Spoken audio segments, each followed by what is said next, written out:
Well, we're getting to the end of 2020, thankfully, the year of the virus. And what's unfortunate is that somehow this nation has found a way to mutate a physical virus, COVID, into an emotional, psychological virus, hatred. And unfortunately, as dangerous and disruptive as COVID has been, hatred is much more dangerous and disruptive long term. Hatred, the emotional mutation of COVID, I call it, is much more resistant also to treatment. There's no vaccine for hatred.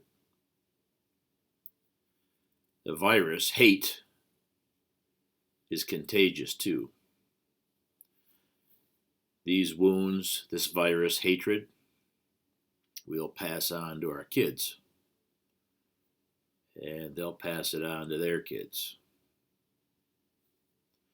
Ironically, even while we're passing it on to our children, over time, the physical scars from COVID, the virus, will begin to heal.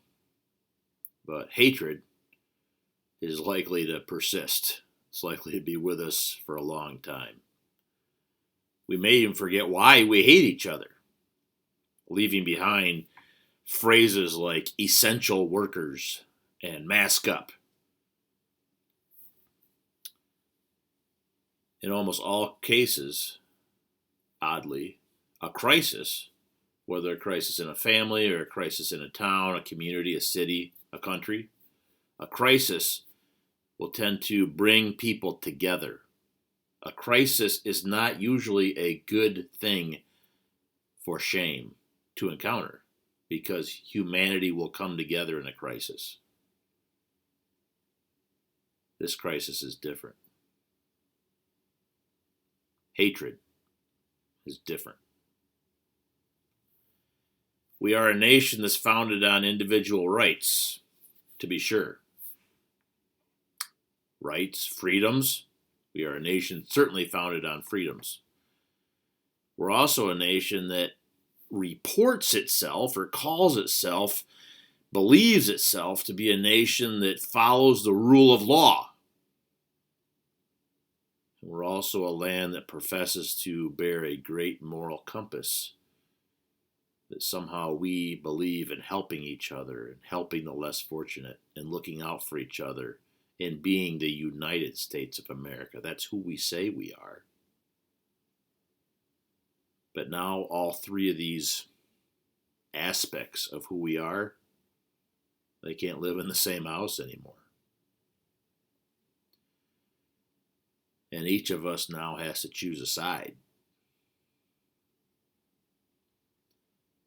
Shame loves forcing us to choose sides, especially when we begin to hate the other side, especially when that hatred is turned against our own selves, because that's when it's most destructive. Shame's goal is division. I've said that over and over again, and hatred is a pretty useful tool to accomplish that goal. It's why crises typically don't go in shame's favor, because they'll bring us together. But in 2020, the crisis of 2020, shame's won. And it's going to be interesting to see if that destructive force continues to win out in 2021. Regardless of who is president, who's in the White House,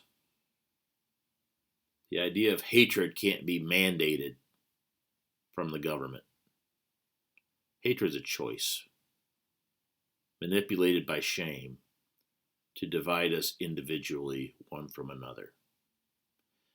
And that choice has been, and still is, ours alone.